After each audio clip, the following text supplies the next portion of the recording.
¿Cuál es el propósito en la vida? Yo creo que muchas veces nos hacemos esa pregunta, nos hemos hecho. Hay una búsqueda por parte de la ciencia, de la psicología, de la filosofía, de las religiones, de manera personal y de manera colectiva, nos preguntamos en alguna ocasión, ¿cuál es nuestra razón de ser?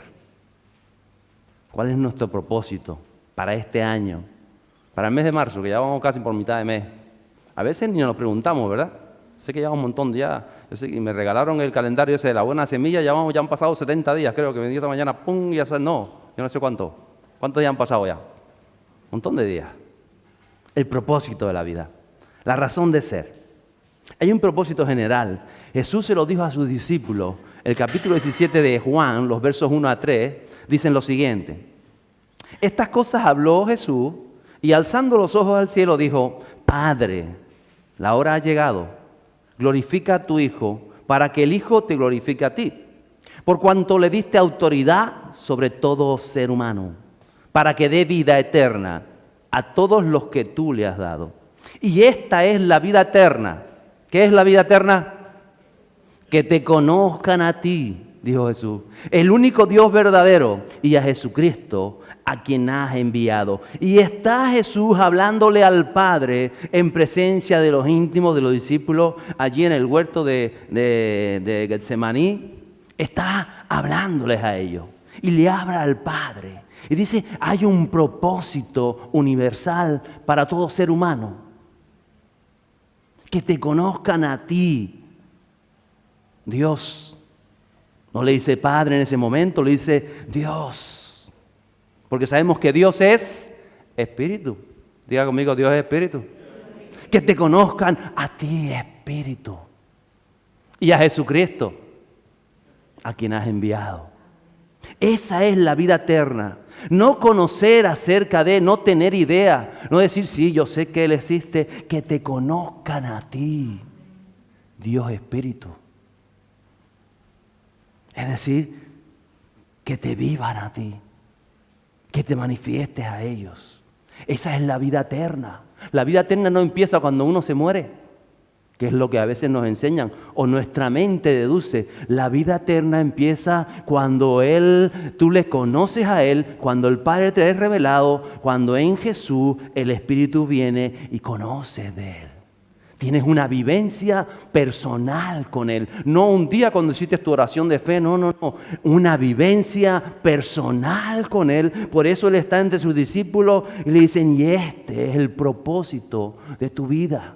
De cada vida, que le conozcan a Él, que le vivan a Él, que Él se manifieste a ellos, que estén en el Espíritu, que vean al Dios como el Padre y que reconozcan a Jesucristo. Esta es la vida eterna. Es el propósito universal que se plantea en la Biblia y deriva de la creación del hombre que fue escogido para generar fruto, para hacer fruto mediante esa relación sincera con el Padre, en el nombre de Jesús y en el poder del Espíritu Santo. Esa relación. Porque mire, uno puede ser bueno, ¿verdad? Uno puede hacer muchas cosas buenas en la vida.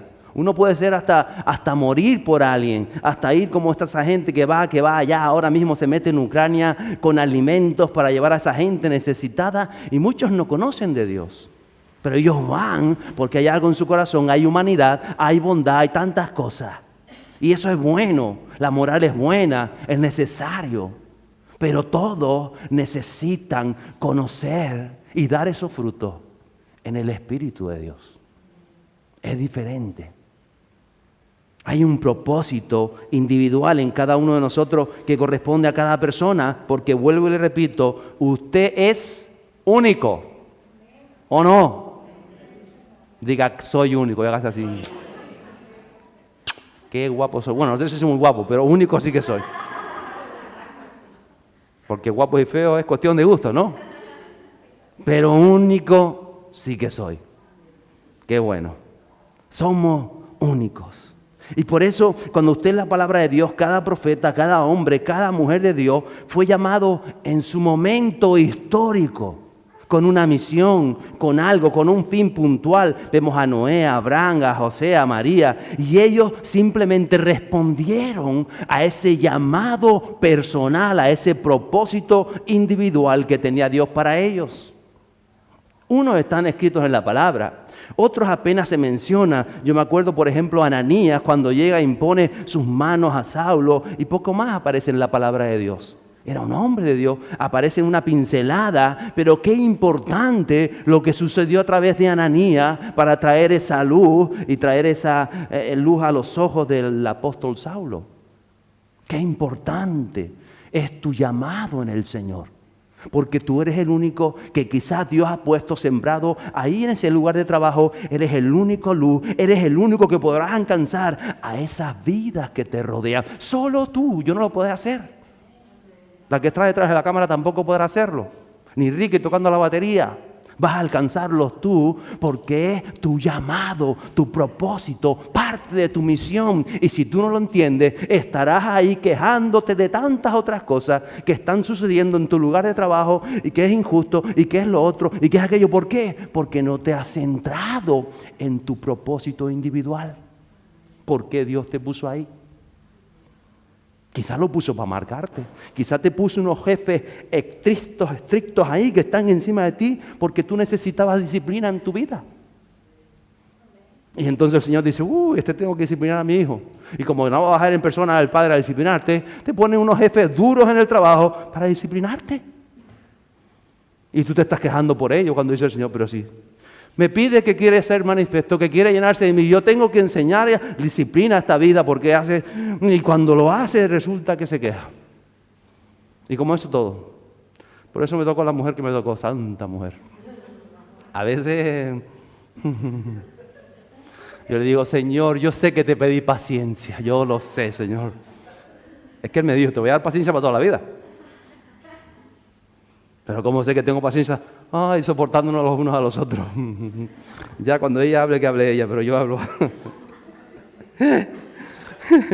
Primera de Corintios 12, 18 dice, ahora bien, dice el apóstol Pablo a la iglesia de Corinto, Dios ha colocado a cada uno de los miembros en el cuerpo según a Él le agradó. Conforme al agrado de Dios. Y por eso dice, uno es pie, otro es oreja, otro es ojo, otro es nariz, otro es dedo. Y cada uno tiene una misión. No puede decir el que es mano, yo quiero ver. Y no puede el que tiene que ver permanecer con los ojos cerrados o mirándose el ombligo. Cada uno tiene que entender su función en el cuerpo, en la iglesia y ejercerla. Y vuelvo y le digo, la función no se ejerce en estas cuatro paredes. No es venir a la iglesia a hacer algo, no. En la iglesia se reciben instrucciones para vivir en esa gran necesidad, para llevar tu propósito al mundo. Ahí es donde vas a resplandecer. ¿O no? Aquí nos unificamos, aquí vivimos, aquí caminamos, aquí recibimos instrucción, aquí alabamos a Dios, aquí alabamos, aquí unos cantan aquí y otros cantan ahí. Pero no es más importante el que canta aquí que el que canta ahí. Pero a los ojos humanos decimos, no, que yo quiero cantar ahí. ¿Por qué? ¿Quieres cantar ahí? Cuando Dios quizás quiere que cantes ahí. Todo en la vida tiene un trasfondo espiritual que tenemos que entender y visualizar. Un propósito de Dios. Dice, y sigue diciendo el apóstol Pablo en el verso 27 de este capítulo 12 de Corintios. Ahora bien, vosotros sois el cuerpo de Cristo y cada uno individualmente, somos individuales, un miembro de Él. Somos únicos. Yo tengo 2 dedos gordos, ¿verdad? ¿Son parecidos? ¿Son iguales? Bueno. Parecen iguales, pero no, si yo lo miro hoy, qué diferentes son. No me había fijado. Mira sus dedos gordos. No voy a hacer a mí solo ridículo aquí. ¿A que no es igual? Son iguales. Y en uno somos más diestros que en otro, ¿verdad? El que es diestro de la mano derecha, pues es más diestro con la derecha y a lo mejor con la izquierda no puedes escribir, pero con la derecha sí. ¿Por qué? Porque has aprendido, has estado viviendo ese proceso. Por eso tenemos que ser formados. Entonces cada creyente tiene que cumplir su papel único, específico y fundamental en el plan de Dios. Y ese es el propósito de tu vida que se va desarrollando a lo largo de toda tu vida. No es que el propósito es para dentro de 10 años, no. El propósito fue para ayer, es para hoy, será para mañana y ese propósito se va desarrollando en ti en la medida que el Espíritu Santo va tomando el control de todas esas cosas en tu vida. La esencia para vivir el propósito individual está en la palabra de Dios, es sujetarse a la palabra de Dios. Es en la medida que el Espíritu Santo te va revelando cosas a tu vida y a tu alrededor, tú las vas asimilando y vas caminando en ellas. Es esa intimidad con el Espíritu Santo. Y me sorprende porque todos traemos una ascendencia, es decir, venimos de una genealogía, un nacimiento. Y muchas veces nos preguntamos, ¿quién eres y dónde eres? ¿De dónde vienes? ¿Podías haber nacido en África? ¿Te imaginas que hubiese nacido en África? Medio negrito. ¿Te imaginas? Sí, te imaginas, haber estado en África esa vez. Hubieses nacido o en Australia, o hubieses nacido en China. Tú, el que estás aquí ahora, imagínate que hubieses nacido en China. ¿Cómo sería? Así con los ojitos así achinados, ¿no? Achinadito. Qué guapa que esté achinada. Pensando quizás otras cosas. Pero estamos donde estamos. Entonces es importante. Y yo sé que la niñez nos marca, nos moldea, nos proyecta y Dios da importancia a eso. El capítulo 1 de Mateo, comienza el libro de Mateo diciendo lo siguiente. Libro de la genealogía de Jesucristo. Hijo de David, hijo de Abraham. Abraham engendró a Isaac, Isaac a Jacob, Jacob a Judá y a sus hermanos. Judá engendró a Tamar, a Fares, a Sara, y Fares engendró a Esrón, y Esrón a Arán. Y ahí continúa, y continúa, y continúa, 17 versículos. Y usted los lee y ¿quién ha dicho? Fuerte tostón. ¿Esto también hay que leerlo? ¿Alguna vez lo ha pensado o no? Alguno dice, esto es genealogía, esto me lo salto yo, está bien, no pasa nada si se la salta. No es para trabarse en los orígenes, pero todos tenemos una base, todos tenemos una carga, todos tenemos una cruz genética, familiar, cultural, social, en base a nuestro tiempo. Nosotros tenemos ahora una cruz que no tenían nuestros padres o nuestros abuelos, porque era un momento de la historia diferente, se pensaba de una manera, estaba mal ir en minifalda o se iba a la playa con faldas. Ahora no. Ahora los creyentes van en bikini a la playa, la mayoría, ¿o no?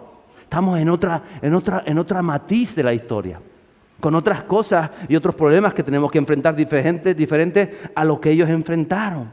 Entonces tú puedes pensar, pero no sé si es que mis padres fueron buenos conmigo o no fueron tan buenos, o los profesores en el colegio. A mí algunos me dicen, no, a mí me tocó un cura profesor que eso nos ponía así la mano y nos daba. Bueno, y habían curas buenos también. ¿Qué pasa? Que siempre nos acordamos de los malos, ¿o no? Y eso que los malos son una minoría normalmente. Entonces, hay de todo en la palabra de Dios. ¿Lo hicieron bien? ¿Lo hicieron mal en la vida? Pues no sé. Hay gente que dice, no, es que a mí me faltó cariño. A mí mis padres nunca me dieron cariño. Y el otro te dice, a mí me daban tanto cariño, me sobreprotegían, no me dejaban hacer nada. Iba a hacer esto, no, que te mueres. Iba a hacer lo otro, no, que se te cae. Iba a hacer aquello, estoy agobiado de la vida. Me hicieron un inútil en la vida. No sé hacer nada. Pues no me dejaban de fregar el plato, porque se rompía el plato y me cortaba la... No podemos marcar nuestra vida en base a todo eso que está en nuestro pasado. Eso no puede marcar nuestro propósito en Cristo. Tienes que salir de la idea mental de justificar tu vida en base a las cruces de tu pasado. Por eso Jesús lo dijo claro, toma tu cruz y sígueme. Mi cruz fue que no me dieron cariño. Mi cruz fue que me abandonaron. Mi cruz fue que tengo este problema. Mi cruz fue, toma tu cruz, dijo Jesús. La maleta completa, agárrala y sígueme. Y yo te voy a hacer descansar.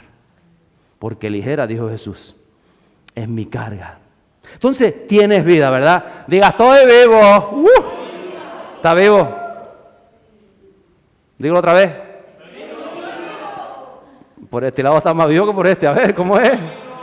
Estamos vivos. Un aplauso, estamos vivos. Des un aplauso a ti mismo. Estamos vivos, estamos aquí y Dios se nos ha revelado. Ay, a veces ponemos tantas historias. Entonces, cuando tú conoces a Cristo, conoces tu origen espiritual, tu ADN espiritual, y es superior a todo ADN carnal, genético, social, cultural, económico, familiar, es superior.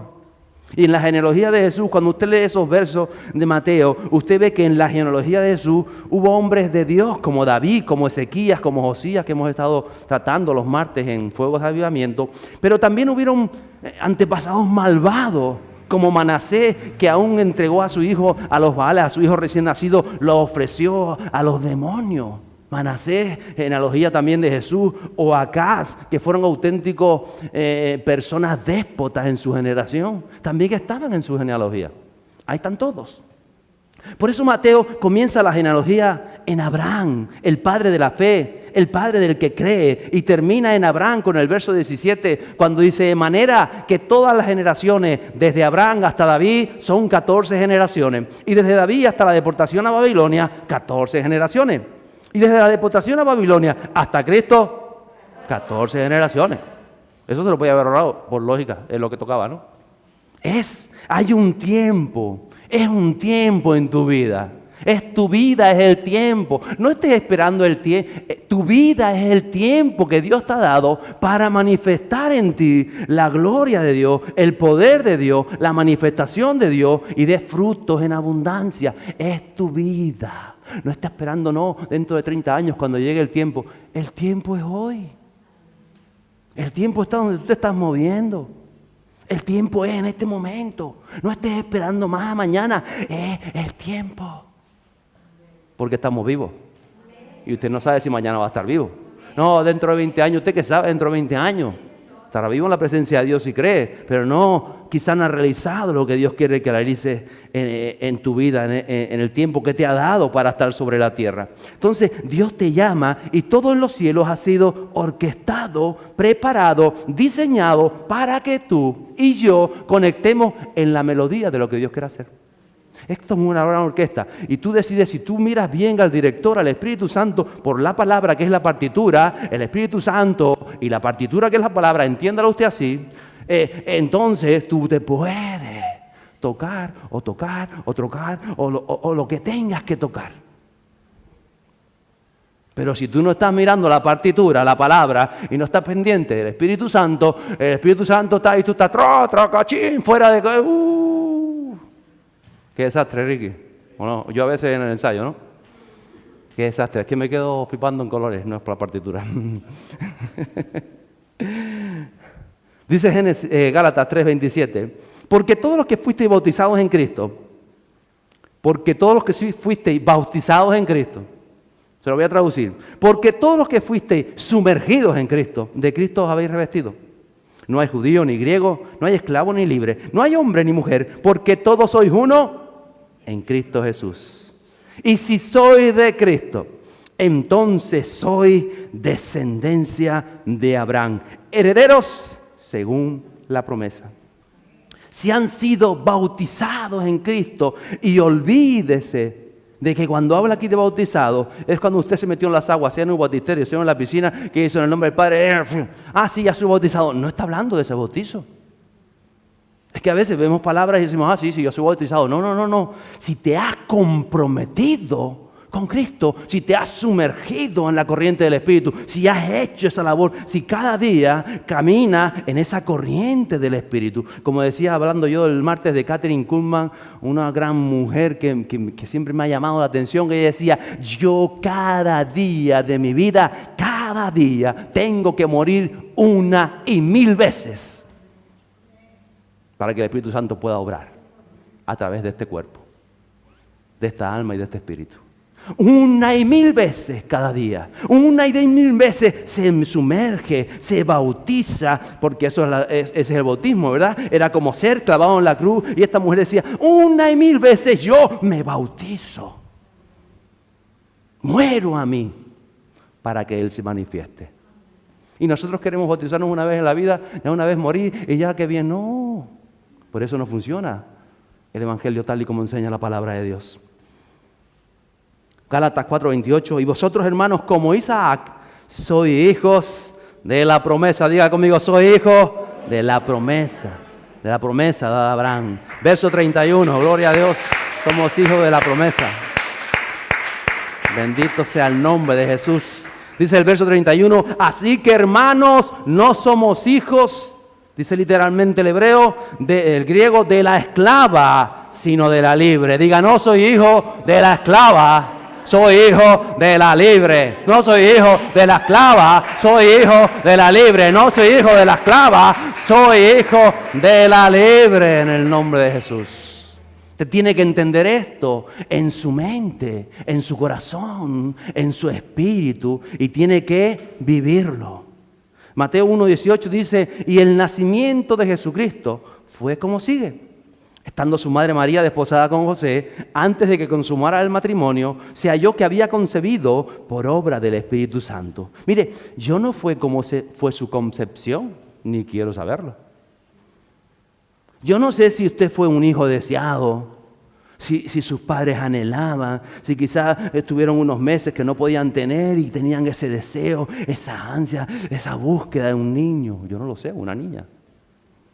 O yo no sé si fruto de un accidente que cuando se enteraron sus padres o se enteró su madre, ¡ay, qué desgracia! ¡Ay, qué vergüenza! ¿Y ahora qué hace? Yo no sé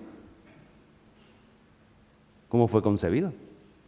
No fue si era esperado o si fue rechazado de entrada aún en el vientre de su mamá, no lo sabemos.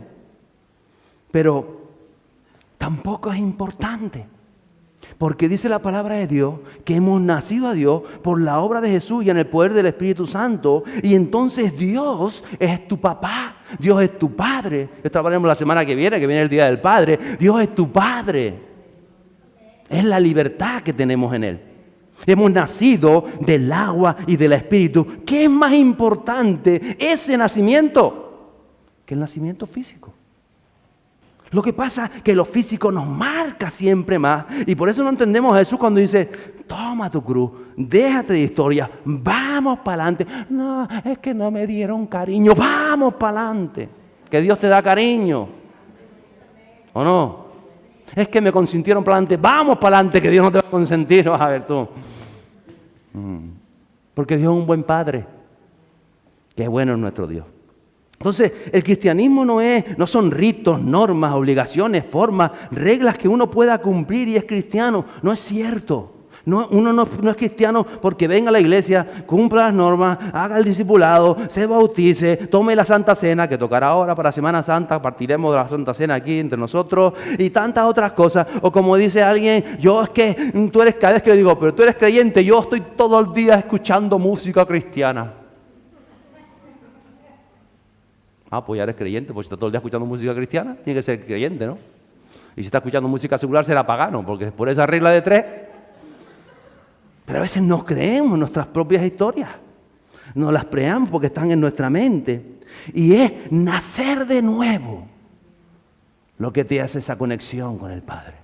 Nacer del agua y del Espíritu. Y uno sabe, a lo mejor el que nace no es consciente, pero los que están alrededor saben cuando alguien ha nacido de nuevo. Lo saben, le cambia la cara. ¿Cierto? Le cambia la cara. Y comienza a crecer en esa verdad y en la libertad que recibe en Cristo bajo la persona del Espíritu Santo, con la paternidad de Dios. Y dice que María estaba desposada con José. En la cultura judía, esa era la primera etapa del matrimonio, que podía durar unos meses hasta un año. Y ahí se eran fieles el uno al otro, no habían roces, ni besitos se daban, fíjese usted, no había nada, ahí se iban conociendo. Y esa es la relación que Jesús tiene con la iglesia hoy, con el creyente, con usted. Digamos que hay un compromiso, somos su esposa, pero todavía no hemos llegado a la boda del Cordero, ¿o no? Somos su esposa porque estamos en ese compromiso, y en el compromiso se daban unas arras, se daban una garantía. Y Jesús dijo, yo me voy a preparar lugar, ustedes son mi esposa los que creen, yo les dejo la garantía, les dejo las arras. El Espíritu Santo, Él estará con ustedes. Él los va a formar a ustedes, Él los va a mostrar de mí para que ustedes se enamoren verdaderamente de mí en este tiempo de compromiso, para que cuando Él venga estemos en la boda del Cordero. ¿Entiende cómo es el plan de Dios?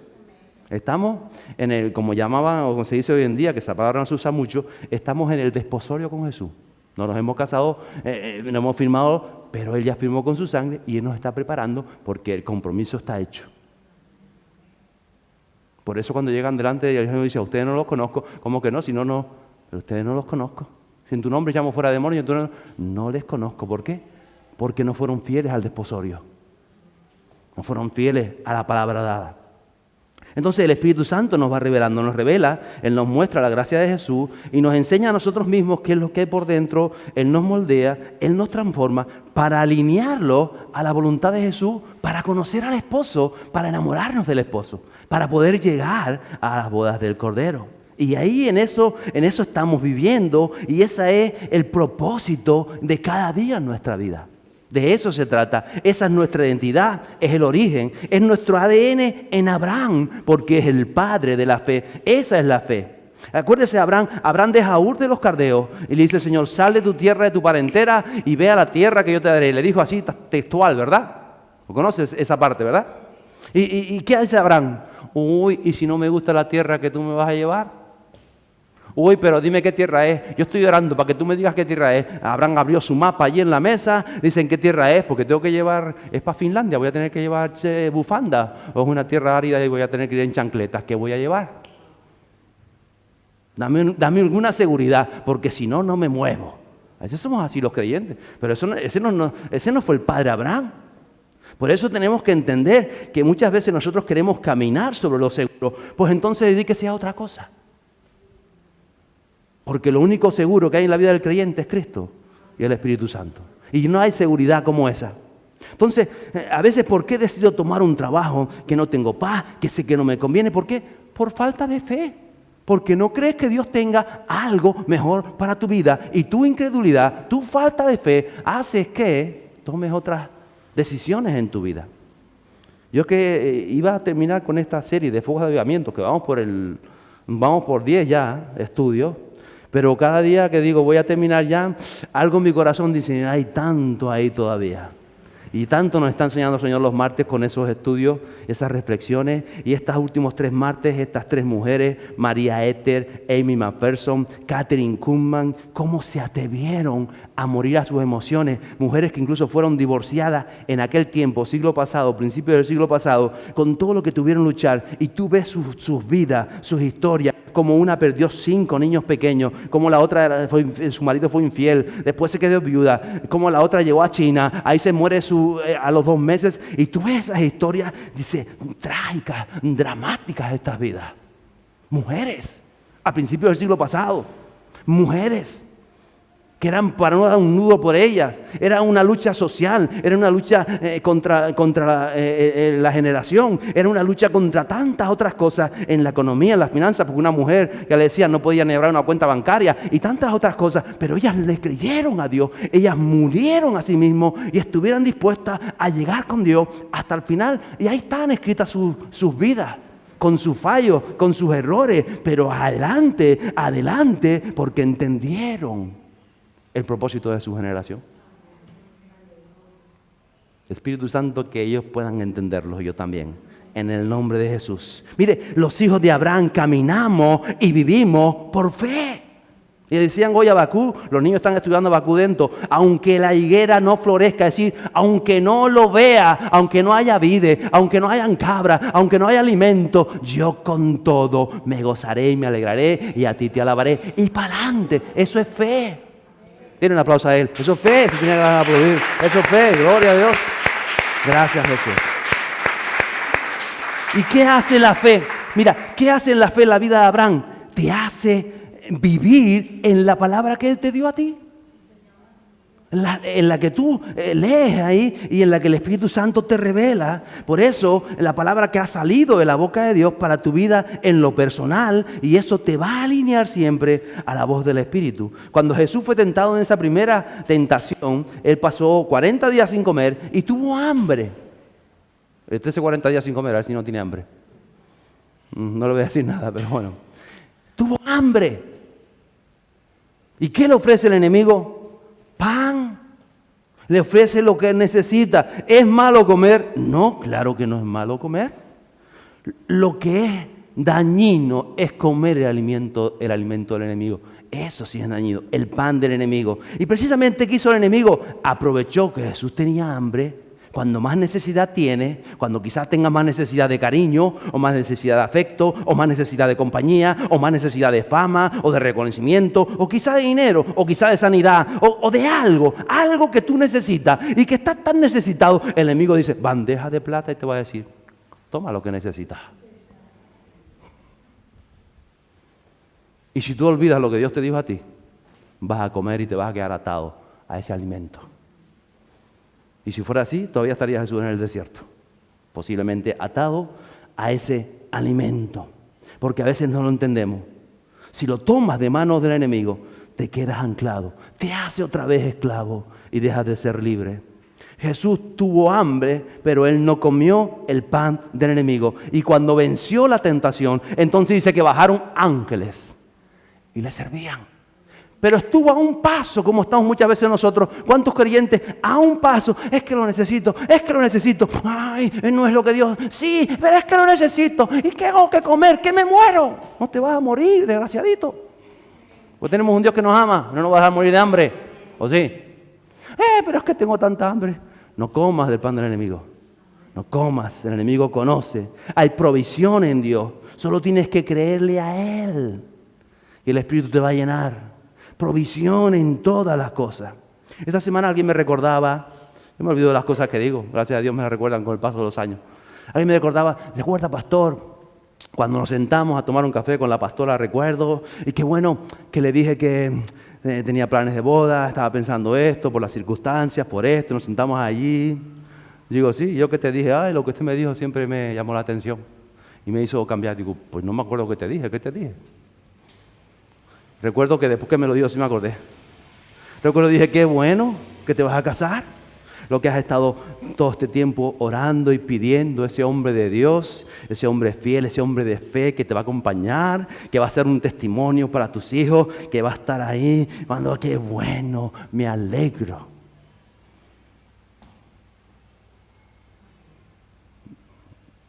Ella, claro, eso estaba diciendo sarcásticamente. Pero yo sí conocía su oración. Yo sí conocía lo que Dios le había dicho a ella. Ella se quedó pensando. Y aquello cambió todo lo que le habían dicho hasta ese momento. No, tienes que casarte, o tienes que hacer tal. Una conversación de unos minutos que hicieron despertar la identidad, la palabra que Dios le había dado a ella. No me la dio a mí, se la dio a ella. Lo que ella había orado, ese hombre de Dios, aquella persona no era. Y tomó con firmeza la determinación de creer la palabra de Dios. Ahí está madurando en el Señor y creciendo, y el Señor la tiene enfilada para lo que quiera hacer. ¿Por qué? Porque vas a tener que morir a algo. Vas a tener que decirle no al alimento del enemigo cuando más lo necesita para poder tomar el alimento de los cielos. Y veo mucha gente se queda con ese alimento simplemente por falta de fe, porque no cree que Dios tenga algo mejor. Porque no cree que Dios, es que Dios se olvidó. Y como Dios se olvidó, esto es lo que hay. Dios no se ha olvidado de ninguno de nosotros. Mira el testimonio de mi esposa ahora en alabanza, 25 o 30 años después. Él no se ha olvidado. Él no se olvida de una sola oración. Nosotros nos olvidamos, pero Él no se olvida en la vida.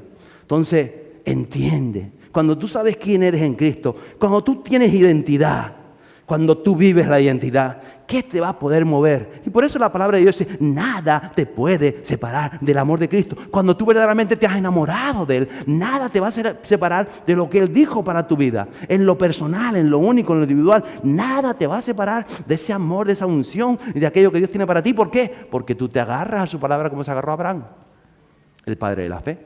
Y sin ver, tomó el camino. Esa es la identidad. Y cuando tú vives tu identidad como hijo de Dios, sigues adelante.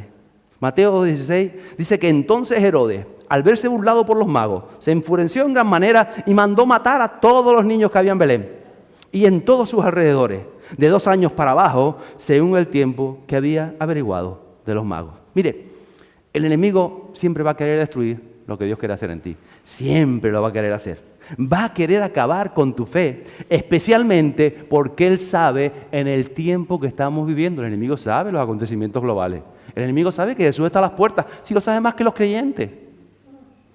Él sabe que Dios levanta en el último tiempo un avivamiento en esta nación. Él lo sabe. Y entonces el enemigo que lo sabe está buscando, está indagando y ve a aquel allí trabado que tiene su cosa. Voy a intentar sacarlo del propósito. Va a intentar y va a buscarte. ¿Por qué? Porque ya lo hizo Herodes, quiso cargarse a Jesús de pequeño mientras estaba recién nacido. Especialmente esos creyentes que el enemigo no puede controlar, que le echa pienso y no comen pienso. El enemigo dice, este no me interesa, porque hay otros creyentes que son controlados por el enemigo, que son como títeres del enemigo, y bueno, pues los tiene titereteando, ¿qué vas a hacer? Pero nosotros, que identificamos al enemigo, que a través de la palabra, de los mensajes del Espíritu Santo, se nos revela y sabemos por dónde nos está buscando, entendemos y no sometemos nuestros planes a los de él. Entonces los sabios recibieron esas órdenes, y ellos se fueron y le dijeron a Herodes dónde estaba el niño. Mateo 2:13 dice, después de haberse marchado ellos, un ángel del Señor se le apareció a José en sueño diciendo, levántate, toma al niño y a su madre y huye a Egipto y quédate allí hasta que yo te diga, porque Herodes va a buscar al niño para matarle. ¿Cómo se libró ese recién nacido? ¿Cómo se libró Jesús? ¿Cómo se libró? Fueron los sabios y lo cogieron y se lo llevaron. ¿Quién se lo llevó? José, sus padres, recibieron revelación de Dios para sacarle del peligro. A veces nuestro orgullo propio, la falta de honestidad, la vanagloria, la insensatez o la ignorancia hace que nos enfrentemos con el enemigo desde una posición de inferioridad. Cuando no hemos madurado, como somos inmaduros, no luchamos con las armas de los cielos.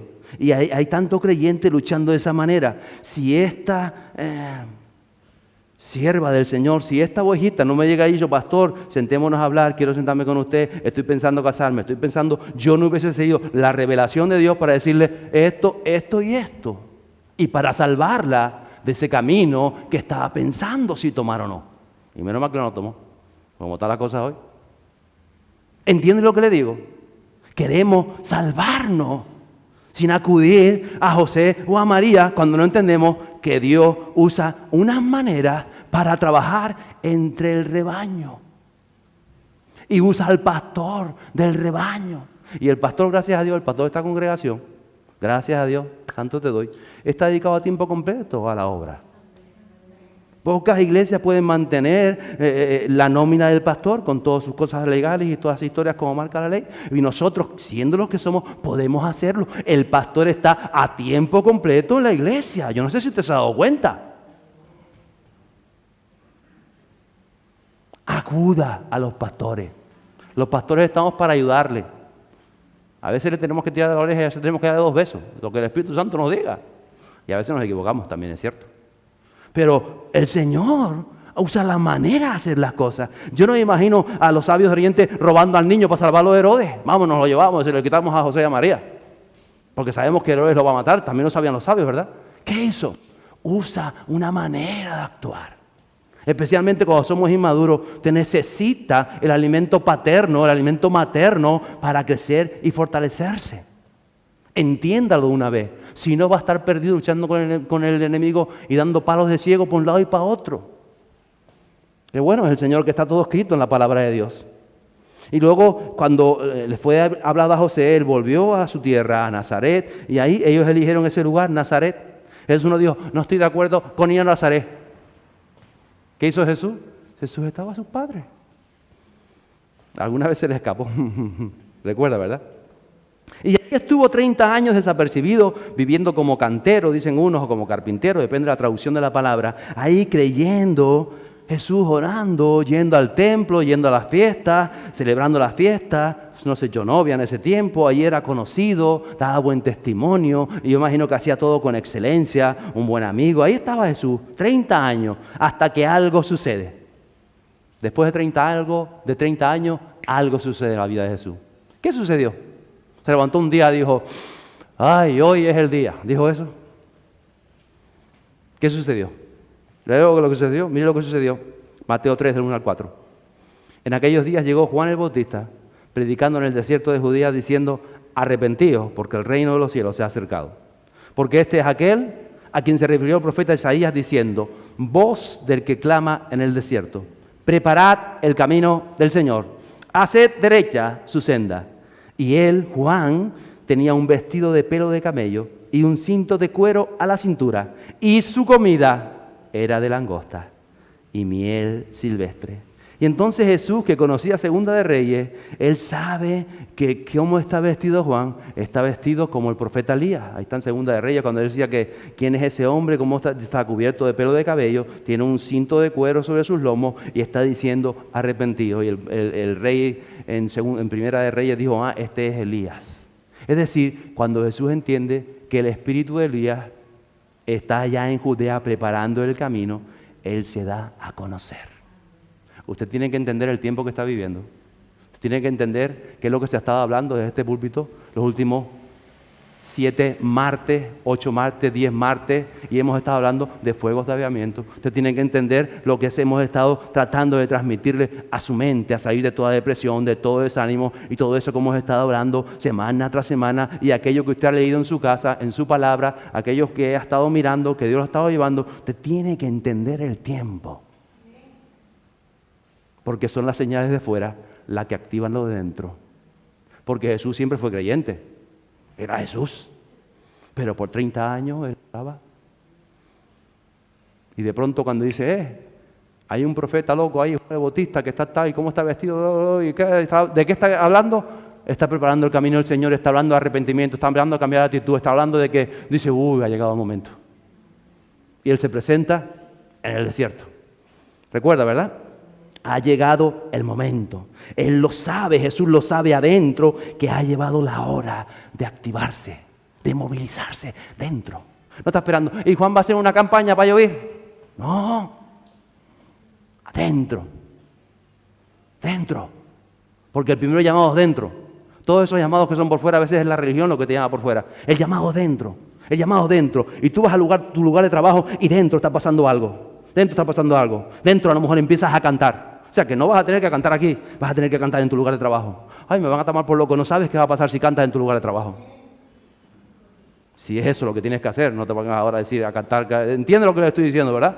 Si es lo que el Espíritu le llama a hacer. No vayan a echar de trabajo por cantón. Lo que tiene que hacer. Ha llegado el momento. Siempre ha sido creyente, pero el Espíritu sabe que está moviendo algo dentro. Dentro. Mateo 3, 13 y 16 dice, entonces Jesús llegó de Galilea al Jordán, a donde estaba Juan, para ser bautizado por él. Pero Juan trató de impedírselo. No, yo necesito ser bautizado por ti, y tú vienes a mí, le dice Juan.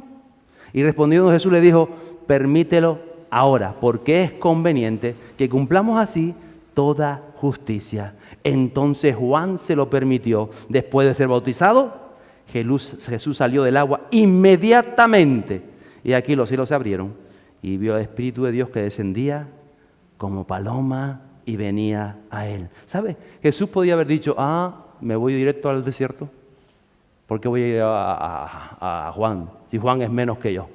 Pero podía pensarlo, ¿no? Incluso cuando ve a Juan y Juan entiende lo que hay en Jesús, dice, no, yo no te bautizo. Tú me tienes que bautizar a mí.